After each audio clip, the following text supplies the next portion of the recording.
Hello to my all students. चलिए आज का क्लास बेसिकली होने जा रहा है डिफरेंट टाइप्स का जो एटमॉस्फेरिक बेल्ट है उसके ऊपर। And I hope today's class will be helpful for those students who are taking preparation for civil services exam and also for academic students. Okay, so जैसा कि मैंने डिस्कस किया था प्रीवियस क्लास में कैसे हाई प्रेशर बेल्ट बनता है and कैसे लो प्रेशर बेल्ट बनता है। अब देखिए आज का जो डिस्कशन है और डिफरेंट टाइप्स का जो प्रेशर बेल्ट है हमारे आर्ट में उसके ऊपर। सो सबसे पहले देखिए यहाँ पर हमने एक स्फीयर को ड्रॉ कर लिया और देखिए जैसे कि हमें पता है आर्ट का जो मिडिल पोर्शन के ऊपर से एक इमेजिनरी लाइन गया है 0 डिग्री लैटिट्यूड का एंड इसका नाम है इक्वाटोरियल लाइन। ओके, अब देखिए इक्वाटोरियल लाइन में जितना भी प्लेसेस आता है एंड इक्वाटोरियल लाइन के आसपास में जो एरिया आता है इस एरिया का क्या फीचर्स है, दैट मीन्स स्पेशलिटी क्या है।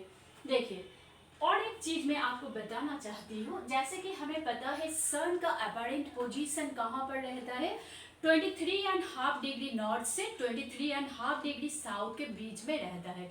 इसीलिए जब देखिए सनरेज 0 डिग्री लैटिट्यूड के ऊपर फॉल होता है, दैट मीन्स सोलर रेडिएशन जो है इक्वाटोरियल लाइन के ऊपर 90 डिग्री एंगल कर फॉर्मेशन होता है। सो 90 डिग्री एंगल के बनाकर जब किसी भी प्लेस के ऊपर सोलर रेडिएशन फॉल होता है तो क्या होता है ना, वो जगह जो होता है ज़्यादा हीटेड हो जाता है। अगर देखिए किसी भी प्लेस का जो क्रस्ट पोर्शन है वो जब हीटेड होता है दैट मीन्स क्रस्ट के नज़दीक में जो एयर होता है वो भी हीटेड हो जाता है। अब हीटेड होने के वजह से एयर के साथ क्या होता है ना, एयर का जो डेंसिटी है वो लो हो जाता है एंड लो डेंसिटी का जो डेंसिटी जब लो हो जाता है एयर क्या करता है ना, अपवर्ड डायरेक्शन में दैट मीन्स ऊपर की तरफ मूव करना शुरू कर देता है। अब देखिए इस जगह पर हमने आर्ट का जो क्रस्ट का कुछ पोर्शन डिनोट किया, ये 0 डिग्री लैटिट्यूड है। इस जगह के ऊपर सोलर रेडिएशन फॉल हुआ एंड यहाँ से देखिए ये जो हॉट एयर है ये ऊपर की तरफ जा रहा है।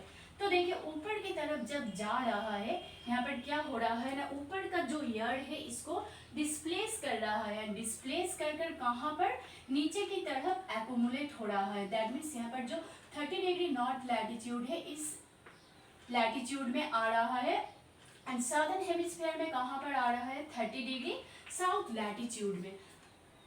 देखिए जब एयर यहाँ से डिस्प्लेस होकर जा रहा है दैट मीन्स यहाँ पर क्या फॉर्मेशन हो रहा है ना, इस जगह पर लो प्रेशर बेल्ट बन रहा है। ओके, तो देखिए जैसा कि मैंने डायग्राम पर देखिए दिखाया शो किया, तो 0 डिग्री लैटिट्यूड के दोनों पास में that means northern and southern hemisphere में 5 degree north and 5 degree south latitude के बीच में जो एरिया आता है इस एरिया को कहा जाता है डोलड्रम्स। ओके, इस एरिया का क्या नाम मैंने बताया ना, डोलड्रम्स बताया। अब देखिए यहाँ पर ऑब्वियसली क्या बन गया ना, लो प्रेशर बेल्ट बन गया। ओके, अब देखिए ये जो डोलड्रम्स होता है यहाँ का फीचर्स क्या है ना, तो यहाँ पर एयर जो होता है कन्वेक्शनल एयर करेंट्स के हिसाब से फ्लो होता है एंड इस बेल्ट में एयर जनरली काम रहता है, इसीलिए डोलड्रम्स को कहा जाता है belt of calm. Okay, next move to subtropic high pressure belt. So subtropic high pressure belt में क्या होता है, जैसे कि हमने समझा इस जगह से लो प्रेशर बेल्ट बन गया 5 डिग्री नॉर्थ से 5 डिग्री साउथ लैटिट्यूड के बीच में।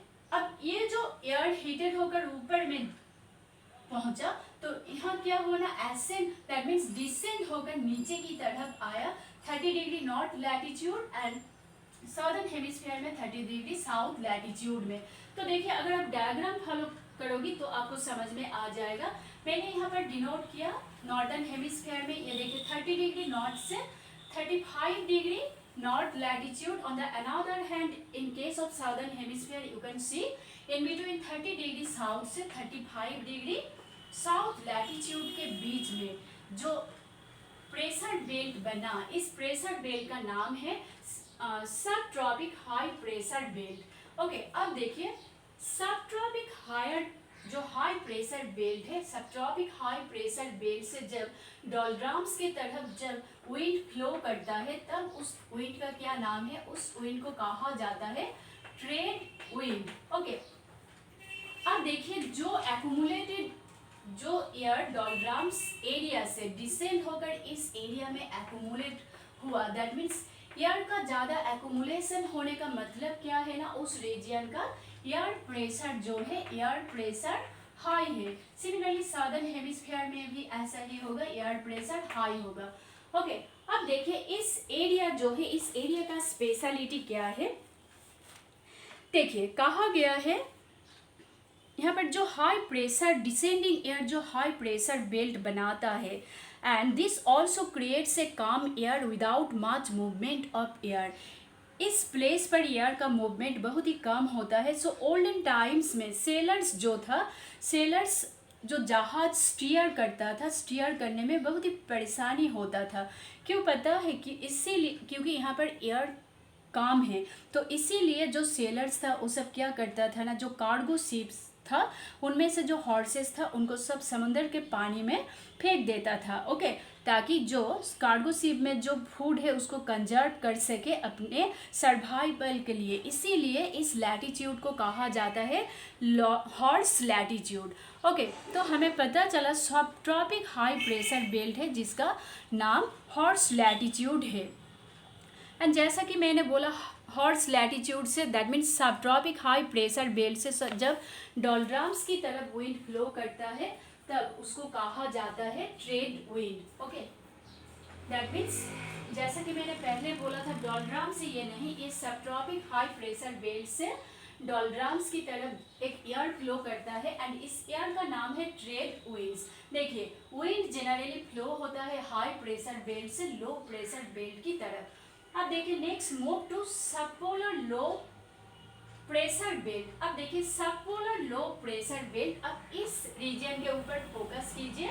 सो नॉर्दर्न हेमिस्फीयर में एक्सटेंशन कितना है ना, 60 डिग्री नॉर्थ से 65 डिग्री नॉर्थ लैटिट्यूड के बीच में। On the another hand in case of southern hemisphere you can see in between 60 degree north से 65 डिग्री साउथ लैटिट्यूड के बीच में जो एरिया बनता है, जो प्रेशर बेल्ट बनता है, उसका नाम है सब पोलर लो प्रेशर बेल्ट। अब देखिए subtropic high pressure belt जो है, subtropic high pressure belt से जो एयर डिसेंड होता है, दो तरह टू टाइप्स का एयर होता है। एक एयर होता है जो डोलड्रम्स की तरफ फ्लो होता है, दैट मीन्स सॉरी, ये जो सबपोलर लो प्रेशर बेल्ट है, सबपोलर लो प्रेशर बेल्ट से एक एयर फ्लो होता है subtropic high pressure belt से होकर डोलड्रम्स के बीच डायरेक्शन में, तो इसको कहा जाता है ट्रेड विंड्स। एंड देखिए दूसरा जो एयर होता है subtropic high pressure belt से, दूसरा विंड का नाम है वेस्टर्लीज। एंड वेस्टर्लीज क्या होता है ना, वेस्टर्लीज अपवर्ड डायरेक्शन में फ्लो होता है। अब देखिए हमारा अर्थ का तो रोटेशन है, सो अर्थ का जो रोटेशनल फोर्स है, इस रोटेशनल फोर्स की वजह से वेस्टर्लीज क्या होता है ना, वेस्टर्लीज कन्वर्ज हो जाता है 60 डिग्री नॉर्थ से 65 degree north and southern hemisphere में 60 डिग्री साउथ से 65 डिग्री साउथ लैटिट्यूड के बीच में। अब देखिए नज़दीक में जो पोलर हाई प्रेशर बेल्ट है, दैट मीन्स जो पोल्स है, यहाँ का एयर तो हेवी है, दैट मीन्स यहाँ पर हाई प्रेशर बेल्ट है। तो देखिए तो इस जगह जो अर्थ के रोटेशनल फोर्स की वजह से, जैसा कि मैंने बोला वेस्टर्लीज जो क्या होता है ना, एक होता है eastern westerlies, polar easterlies and polar westerlies, जो कन्वर्ज हो जाता है किस एरिया में ना, सब इस लैटिट्यूड के बीच में ये कन्वर्ज हो जाता है। तो कन्वर्ज होने की वजह से क्या होता है ना, इस जगह पर एक लो प्रेशर बेल्ट बनता है एंड जिसका नाम है सब पोलर लो प्रेशर बेल्ट। ओके, अब देखिए जो आता है पोलर हाई प्रेशर बेल्ट। सो देखिए सब पोलर लो प्रेशर एरिया से जो एयर पोल्स की तरफ डिसेंड होता है, तो एयर इस तरफ डिसेंड जब होता है तो यहाँ पर क्या बन जाता है ना, एक high region polar high pressure belt दोनों हेमिस्फीयर में बन जाता है। तो देखिए इस जगह पर मैं थोड़ा और भी फोकस करना चाहती हूँ। तो देखिए इस जगह पर क्या हुआ ना, सबपोलर जो लो प्रेशर बेल्ट है, एक्चुअली एक विंड होता है जो डोलड्रम्स के डायरेक्शन में फ्लो होता है सबट्रॉपिक हाई प्रेशर बेल्ट होकर, जिसको कहा गया है ट्रेड विंड्स। ओके, तब देखिए अगर इस प्लेस से विंड फ्लो होता है तब क्या हो जाता है ना, यहाँ पर एक लो प्रेशर बन जाता है। ओके, एंड देखिए और सबट्रॉपिक हाई प्रेशर बेल्ट से और एक विंड फ्लो होता है जिसका नाम है वेस्टर्लीज।